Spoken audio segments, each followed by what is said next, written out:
Hi guys! Today we're going to talk about all the books that I read in August.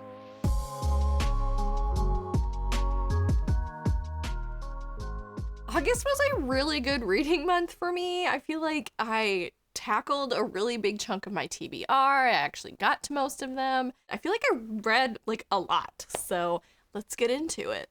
So the first book that I read this month was actually one that I mostly read in July but didn't finish in time for that wrap up. So that is the Jasmine Throne by Tasha Suri. This is a much loved book. It's been hyped on TikTok a lot as part of the sapphic trifecta, I think, of 2021. There was a lot of elements about this book that I loved. There was a really cool magic system. There's this disease that's sort of plaguing the land and its people that causes this rot to happen, which is not decay, but plants kind of growing out of a person until it eventually kills them. That was a really interesting concept to me. There was a sapphic relationship at the center of this, a lot of independent elements that checked all my boxes. I was really intrigued by this, but something about the delivery just didn't hit for me. We follow this character named Priya, who is currently a maidservant, but she was previously a acolyte basically of this temple. The priests of this temple undergo this kind of transformation in stages that tends to give them powers. This really horrible thing happened to the priests and the children in her backstory, and you don't really know exactly what it was quite yet in the beginning, but it's transformed her a lot as a person. And we also follow another character named Malini, who is a princess. Her brother is the ruler of this land, and he's kind of a tyrant, and he's a tyrant, and she dared to stand up to him basically, and he pressured her into basically letting herself be burned at the stake along with all of her maidservants, but she refused, and so now she's been imprisoned in this temple that Priya was formerly a child that lived there. And so they cross paths, and they're trying to discover the mystery of this rot that's happening, as well as confronting some figures in their pasts. And it was very slow, and I don't typically mind a slow story, but I kept expecting it to pick up, and it just never did. I don't know. This didn't work for me totally for some reason. I couldn't tell you why. I feel like it's a book I should have loved, but ultimately I gave it 3 stars. The sequel is out now, and I'm still kind of going back and forth on whether I want to read it or not. I have heard it's good. I've heard it's better than the first one. So we'll see. The next book I picked up was Half a Soul by Olivia Atwater. This has been getting a lot of buzz lately as well. Orbit recently picked up this series and republished them. I believe they were independently published previously. And this is so charming. If you've read Jonathan Strange and Mr. Norrell, then this will feel kind of familiar in its setting. It's Regency, post-Napoleonic Wars. There's a magician character who had a large part to play in these wars. That's not really the main storyline we follow, but that's the background, the setting of where this story lives. The story's main character is Theodora, also goes by Dora, and in her childhood, she was confronted by a fairy who attempted to take her soul. Her parents technically sold her soul to this fairy before she was born, and he was basically just collecting his due, basically, but she was saved by her cousin and managed to get away with half of her soul. So now she's an adult. Her and her cousin are entering society for the first time. They're trying to marry her cousin off because she's very pretty and will probably make a very good match. But her cousin's also very protective of Dora and wants to make sure that Dora will be taken care of as well, whether or not by a man or setting herself up for a good match so that she can take care of Dora. So they have a very sisterly bond, which I really appreciated. And Dora, because she only has half a soul, doesn't feel things very passionately. She does feel things, but it kind of takes her a second to process her emotions and her reactions. And she doesn't always respond to things in the way that people expect her to. And she's aware of when she's putting people off, but she doesn't know exactly what it is that she's doing that is making people uncomfortable. So she's kind of settled herself to being like this strange person. Like she knows what she is and she's okay with it. She really just wants like a good life for her cousin. But when her and her cousin enter society, Dora ends up crossing paths with the Lord Sorcier. I think his name is Elias. Yeah. And they instantly have kind of a very like bantery relationship. He's used to saying things that make nobles uncomfortable because he's really unsatisfied with the way like the top 1% basically treat everyone else. And he grew up in the land of fairy and is very unused to how humans deal with each other. Like they're lying and manipulative, and he's just a very straightforward person. So he will like call people on their crap. So he tries to kind of unsettle Dora, and she just is not fazed because of this like half soul thing she's got going on. And he's kind of amused by this. And then when he finds out that she only has half a soul, he is like, I gotta figure this out. So they have a very fun relationship. I love the growth of these characters and just how they get to know one another. It's so cute and charming and funny. If you like Bridgerton, that kind of like society rules sort of thing, this has a lot of that. We also have this background of some really serious societal issues going on. There's problems with like workhouse conditions. There's this plague that's going around affecting children, and Elias is really committed to figuring out what's going on and trying to better the lives of the common people. It dealt with serious subjects, but overall I thought the story was super cute, super charming. I love the way that Olivia Atwater wrote the Fae in this. I think ACOTAR has sort of tainted how Fae are sort of depicted in a lot of modern fantasy, and these ones are perfect. Like they're inhuman and uncanny, and they're tricky, and I love that. I think that's such a fun element, and yeah, I loved this story, and I can't wait to read the next one. I gave it 5 stars, if that wasn't clear. Then I read the next 3 volumes in the Spy Family series. I've talked about this a lot on my channel. It's an ongoing manga series that I'm just absolutely in love with. It's so charming and really cute. We follow a secret agent named Twilight and this sort of fake family he puts together to serve his mission, basically. And a big part of this is his adopted daughter Anya going to this very elite school in order to get close to a government official's young son, and that does not go to plan. They don't necessarily get along, but Anya can read minds, which is a fun element for sure. So it's just a ton of shenanigans. I love this story. I believe volume 7 is the the latest English one that has been published. Volume 8 comes out in September, and I cannot wait to read it. The story is so charming and fun. And so far, every volume has been either a 4 or a 5 for me. I think it's just top tier, and I love it and highly recommend. Then I picked up a book I actually got approved for an ARC for that came out at the end of July. Didn't get around to it until August, unfortunately. And that is the Book of Gothel by Mary McMine. First off, beautiful cover. This is what drew me into the story. I thought just the atmosphere of this art was so intriguing, and I wanted to know more.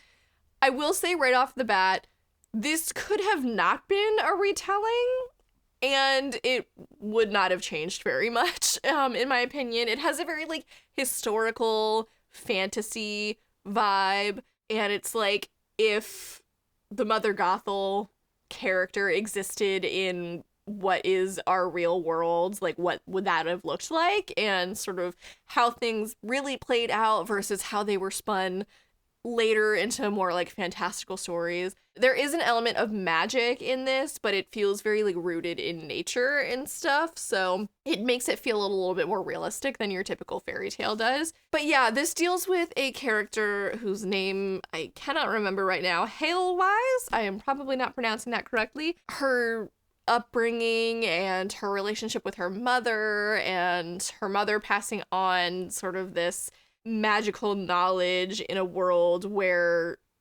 Christianity reigns supreme and belief in anything else basically gets you branded as a heretic. So Halewise has to confront that and gets in kind of trouble for her dealings with that. She also suffers from this condition that basically makes her like pass out or like have a seizure or something that is later revealed to also have sort of supernatural leanings. But yeah, I don't know. This one's hard because like I think if I hadn't been expecting the Rapunzel retelling, I would have enjoyed it a bit more. I was looking for those little Easter eggs, I guess, and there were a very like light couple scattered throughout the early book, but it really didn't come into play until later. And by then it just felt like all shoved into the last like 5% of the book, and I don't know, it didn't satisfy, I think, my curiosity like for this retelling. I couldn't tell you why or what could have been done differently that I would have liked it more. I don't know. Especially where like the cover really sells the Rapunzel thing, and like that's doesn't have anything to do with the story itself. So that was a bit disappointing to me. I did think the writing was really lovely. It reminded me a little bit plot-wise and a little bit writing-wise of The Bear and the Nightingale. I feel like she tried to take a very similar approach to the magic and rooting it in reality that Catherine Arden did with the Bear and the Nightingale series. And there are certain elements like with Halewise's character that remind me a lot of Vasya. But overall, it was okay. I don't know. I gave it 3 stars. I don't not recommend it, but I would definitely temper your expectations as far as like how much this has to do with the original Rapunzel fairy tale. At one point in the month, I decided I was going to read a bunch of novellas and like short fiction. So I did a whole vlog about that. If you'd like to watch it, I'll link it up here, but here's my kind of Spitfire reviews for those. First off, we have A Spindle Splinter by Alex E. Harrow. I also started reading the 10,000 Doors of January this month, so I was really intrigued to pick up a shorter work by her. I thought her writing is lovely, and this one kind of is much different than the 10,000 Doors of January, just because this is like a modern setting, and the character and narrative voices are very different for, you know, obvious reasons. But this was interesting. This is sort of a Sleeping Beauty retelling. We have this main character who has this medical condition that's basically going to kill her before she's, I think, 23 or something. And she's really connected with the Sleeping Beauty mythology, folklore that exists, because there's several different versions of it, you know. She's really connected with that character and that story because Aurora, or Briar Rose, has been doomed to a short life as well. And the portal magic of this book is a little vague, I will say that. She ends up like kind of recreating the spindle like pricking scene in like on her birthday in a way that like basically this multiverse kind of thins out, and then like she wakes up in a more traditional retelling, and she ends up saving this Aurora from pricking her finger on the spindle, and she hopes that by saving this version of the character, she can also save herself. It was really cute and really fun. It's definitely like a modern person in a fairy tale setting, so that might be off-putting for some people because she brings a very like modern perspective to it. But I did enjoy this, and I thought this was a fun romp, and I can't wait to pick up A Mirror Mended. Then I read The Ocean at the End of the Lane by Neil Gaiman, and this is the opposite of a fun romp. This is scary and depressing, but good. So in this one, we follow an unnamed protagonist, and he ends up returning to the place that he grew up as a middle-aged man. While he's spending time there, he's sort of remembering things that he had previously forgotten, and he's drawn to this house that a friend of his as a child lived at. He's kind of remembering that she disappeared and he doesn't know why, and there's this lake there that his friend referred to as like an ocean. And as he's spending time there again, he's reminiscing and remembering this part of his life that he'd inexplicably totally forgotten, which how you could forget this is crazy. And I don't want to say too much more than that. I feel like the description on the back of this book is intentionally vague for a good reason. I will say check trigger warnings. This has a lot to do with like child neglect, child abuse. There's animal death in this, and like did not see a lot of those elements coming. So like I started reading this and it just very quickly spiraled because I was like, this is so dark and depressing. But it is a really good atmospheric, spooky tale. I think it'll be really good for fall. Like it has very creepy vibes and it deals with some supernatural creatures, and it kind of feels like an allegory for depression and stuff too. But yeah, this was the first Neil Gaiman book I've read in a very long time, like literally years, and it was a good reminder of like what I like about his books. I think he writes really emotionally impactful books in a way that is like, it's very frank, and like the delivery is very straightforward and kind of just like punches you in the gut, but it's so effective. So yeah, I'm really looking forward to reading more from Neil Gaiman, picking up kind of his shorter works that I never got around to, because this was lovely and sad, but so good. So for that vlog, I gave both of these 4 stars, and then the next book, 2 books, were both 5 stars. The first one being Prayer for the Crown Shy by Becky Chambers. This is a sequel to A Psalm for the Wild Built. It's the second book in the Monk and Robot series. When I tell you this, this was like exactly what I needed after Ocean at the End of the Lane. Oh my god. It healed my heart a little bit. It's just so charming and cute. The relationship between Dex, the T-Monk, and Mosscap, the robot, is so charming. It's kind of that fish out of water trope that I really love. In the first book, we learn that this is sort of a post-industrial world in which centuries ago, the robots that performed a lot of the labor put down their tools and went out into the wilderness and have continued to live there, and humanity has decided to leave them to their own devices. We kind of have this reflective view of them realizing like they treated them poorly, and where the robots have all gained consciousness now, they're like, we can't enslave these guys. In the first book, Dex runs into the first robot that anyone has seen in literally like just generations. So the robot Mosscap, you find, wants to learn about humanity and what do humans need, and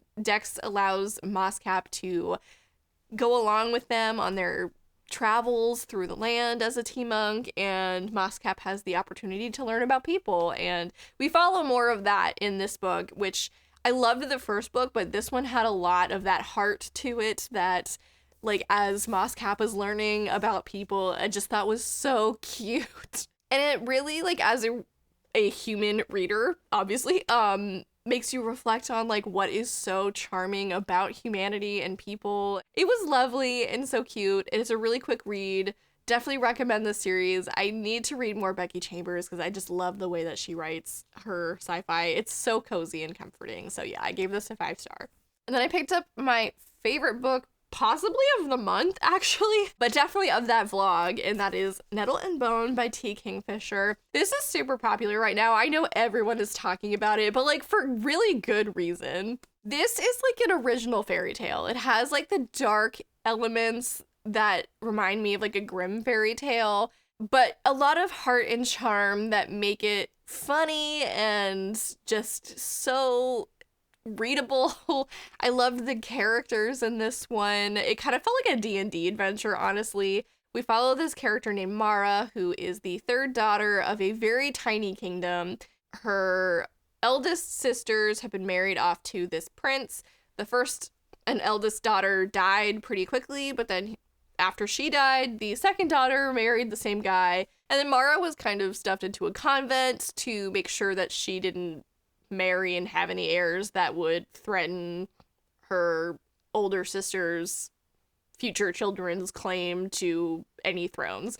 After like 10 or 15 years of living at this convent, she discovers that her older sister is being abused by this prince and basically is like, I need to save her from this. She ends up going on this adventure, enlisting the help of this woman who is a dust wife, which is necromancy, kind of. They also come across this disgraced knight named Fenris who joins their party, and he's very like loyal to them, and it's so cute. And then a fairy godmother character, and also there is a couple animal companions. one of which is a chicken possessed by a demon, and the other is Bone Dog, a dog that Mara constructed out of bones. It was so lovely and fun. I loved the ensemble in this. I thought the plot was really compelling as well. Mara's drive to save her sister, even though, like, she doesn't have any skills that she thinks that, like, are useful in doing this. It was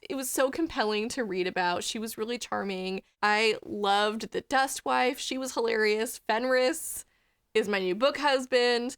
It's just all around fabulous story, really well-rounded, and I just thought this was delightful. I did not want to put this down, and I'm now seeking out basically T. Kingfisher's entire backlist because holy wow, I loved her writing. This was 5 stars.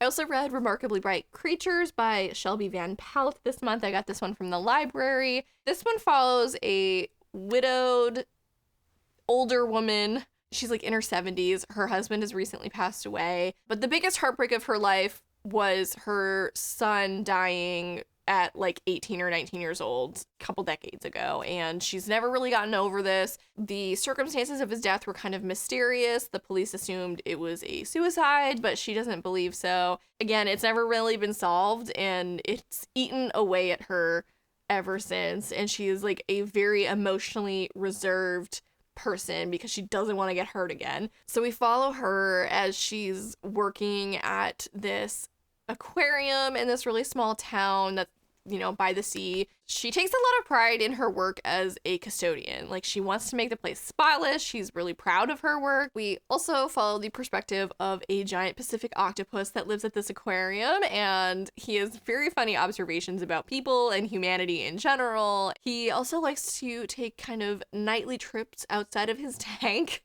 and one day, Tova, the main character, finds him kind of stranded and stuck, and she saves him and helps him back into his tank. And after that, they have this really special bond, and she finds herself opening up to him and talking to him, obviously assuming that he doesn't really understand, but it's a good outlet for her. I thought this story was so charming. I loved the connection between the octopus and Tova. There's a couple mysteries at play as well that make this a really compelling read, and I gave it 4 stars. Next up, I read a pretty anticipated sequel of mine.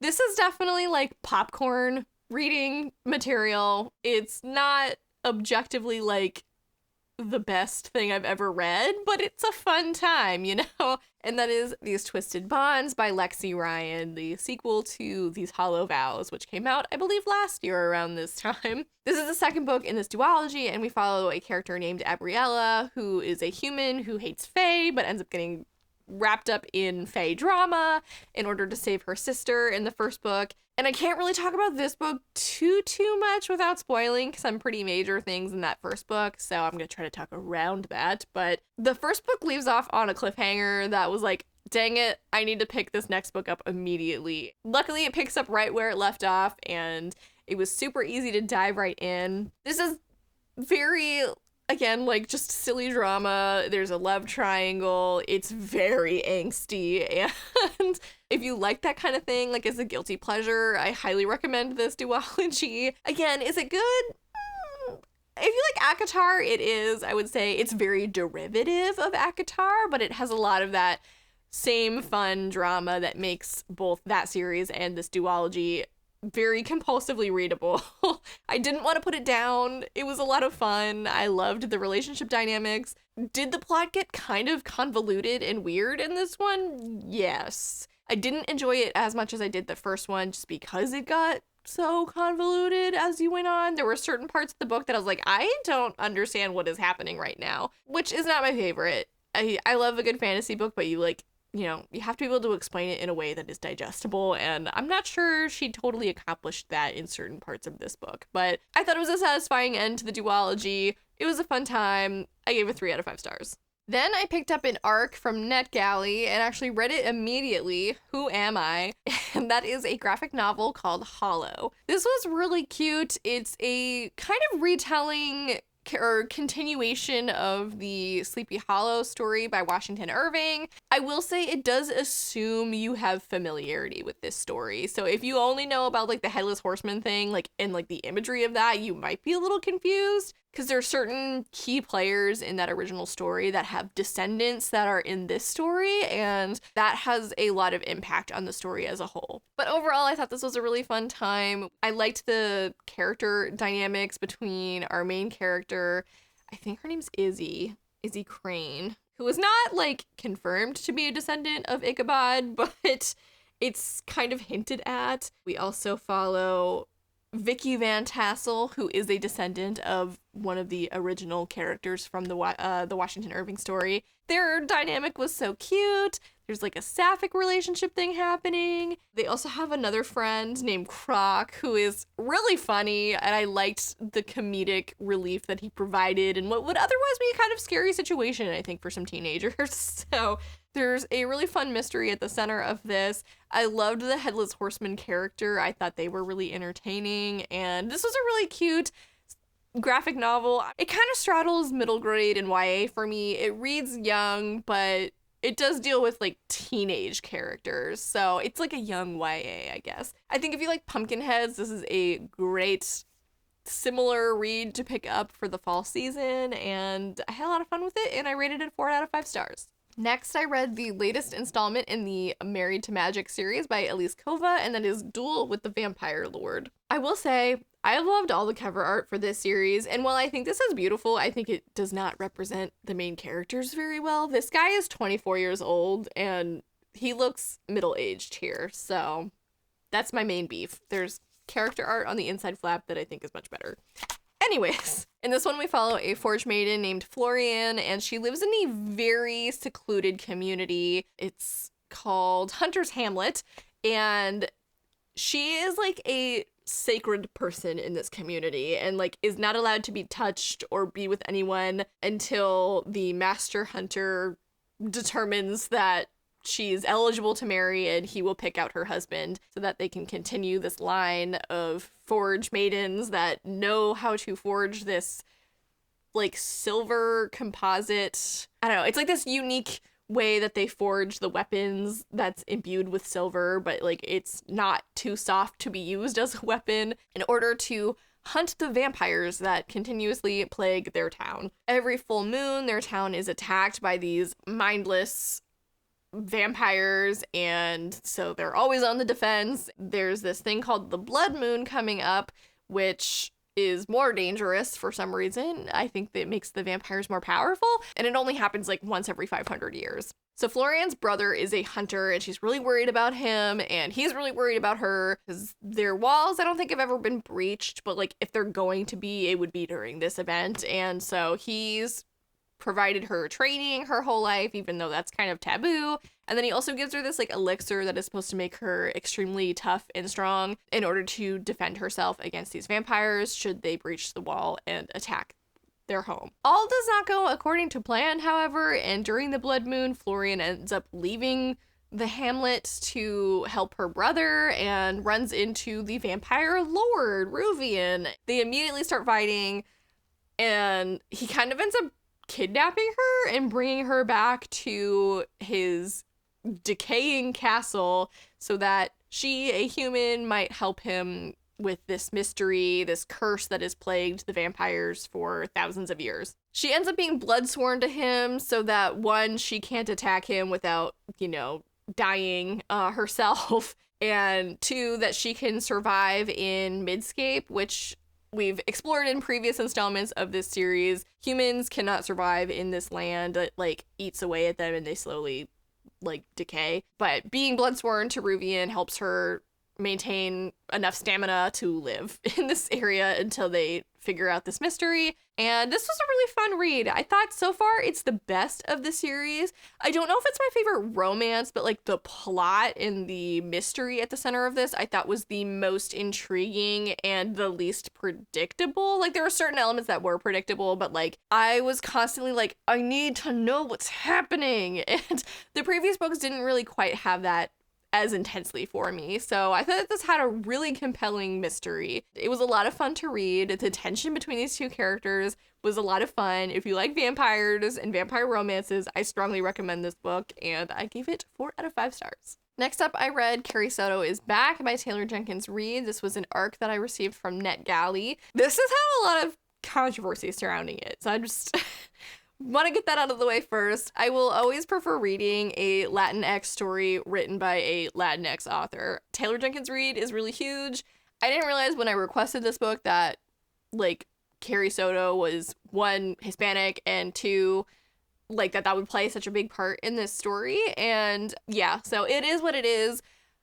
But like I said, I will always rather pick up a Latinx story by a Latinx author. This is a really big release, kind of impossible to ignore. This follows Carrie Soto, who is a tennis player that is past her prime. She has since retired from this really record-breaking career. She really made a name for herself in tennis. She's incredibly famous in the athlete world. At the beginning of the book, we open to her watching her record get smashed by a younger, maybe better player. And she feels very defensive of her record and decides to come, like, out of retirement and play in another couple of smashes. I think they're called smashes. Am I wrong? I don't know anything about tennis. I just want to make that very clear. And unfortunately, I don't think Taylor Jenkins Reid made me care about tennis. Like, you could tell she loves it, or at least researched it very well.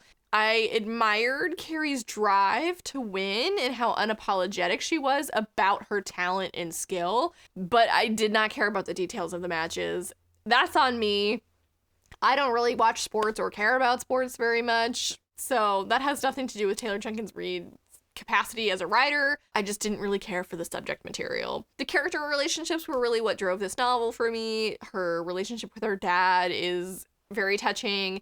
She also befriends a male tennis player named Bo, and their relationship really develops in a satisfying way throughout the novel. And yeah, I don't know, it is what it is. I gave it 3 out of 5 stars. I thought it was well written. Her character work is really good as always, but I think it lacked the spark that some of her previous books have managed to have. And I will say, the fact that Carrie is of Argentinian descent really could have been switched out for almost any other cultural background. It wouldn't have made a difference. There's a lot of Spanish in the dialogue, especially between her and her father, but I don't know if that necessarily equates as representation. I'm a white person, clearly, so I don't really have, like, I'm not the authority on whether or not to tell you this was good representation or not. I personally don't think it was, but it is what it is. So moving on.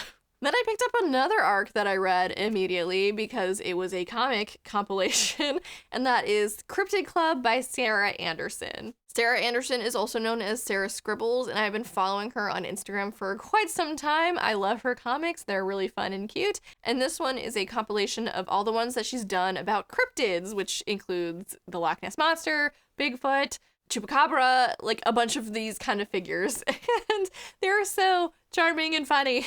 I am not big on cryptids, like, in general, but I like the way that she approaches them and how they're all friends with one another.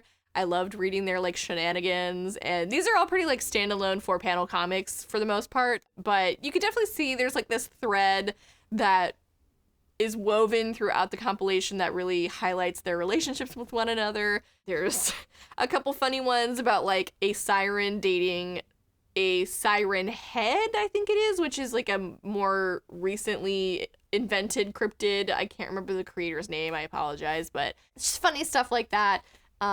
There's a kraken, and in one of them, Slender Man babysits the kraken. It's a lot of really bizarre scenarios that I think she writes in a really charming and funny way, and I love her work. I'm always gonna read her stuff. This was a lot of fun. Rated at 5 out of 5. I think it's a perfect read for Halloween or like the Halloween fall season, especially if you liked Fangs. I think that had a very similar cozy funny vibe, obviously a very different art style, but carries a lot of the same humor, so definitely recommend this. And then finally this month, this book took me the longest to read. I started it, I think, like August 11th and finished it August 31st. So that is The 10,000 Doors of January by Alex E. Harrow. This book is really hard for me to rate and discuss for some reason. I thought the writing was 5 out of 5. The plot, like the idea, also 5 out of 5. I loved the concept. The pacing and character work really hindered this novel for me. It was slow, and like I've said before, I typically don't mind slow stories as long as they have really good payoff. And I just feel like this never really quite had that payoff. We follow a character named January who is raised by this really rich man named Mr. Locke. He is not her father, she is his ward. Her father is employed by Mr. Locke and goes around the world collecting rare artifacts for him because he is part of this like archaeological society and is really interested in rare artifacts. And she herself kind of feels like an artifact to him. She's of mixed race, and that makes her really stand out in his social circles. This is a historic fiction as well. I think it takes place in like the early 1900s. Like she stands out, and she doesn't really feel like she belongs. She's kind of forced into submission as she grows up. She's this very willful, headstrong child, and he really forces her to be a young proper lady, and it's like against her best interests at the end. So this was kind of a hard novel to read about. She encounters a lot of racism in the beginning of the book, especially just like both casual and like aggressive. That was really difficult to read about. And there's also a story within a story. She ends up finding this book called The 10,000 Doors, and she reads about these characters going through doorways. This is a portal fantasy. As she learns about these doors, she realizes that there's like this dangerous element kind of following these characters and closing the doors. And I don't know, I don't want to say too much else other than that in fear of spoiling things. I will say a lot of this book is characters standing around explaining backstories. And that drives me crazy, especially when like it would not make sense for that to happen in real life. Both like it just like kills the urgency of the situation. And like in reality, these characters would not stand around explaining their motives to these other characters necessarily. So that really bugged me. It felt like a really weird way to deliver world building information and backstory. It's because like I loved her, like her prose was really good. I just did not love the delivery of like the plot and backstory. And January herself was a really frustrating character. And it makes sense for her to do the things that she does because she was so like isolated growing up, and like her naivety makes sense, but it's also just incredibly frustrating to read about. So I have really mixed feelings on this one. I did give it a 3 out of 5 star rating, and I'm interested in still picking up Alex E. Harrow. Like I said, I liked Spindle Splintered a lot. I just am curious to see how perhaps her execution develops as she writes more. That wraps up my August reading. I feel like I read so much. I'm like exhausted now talking about all of that, but I feel really good about what I read this month. I had a couple of really good standouts, some disappointing reads, but you know, it is what it is.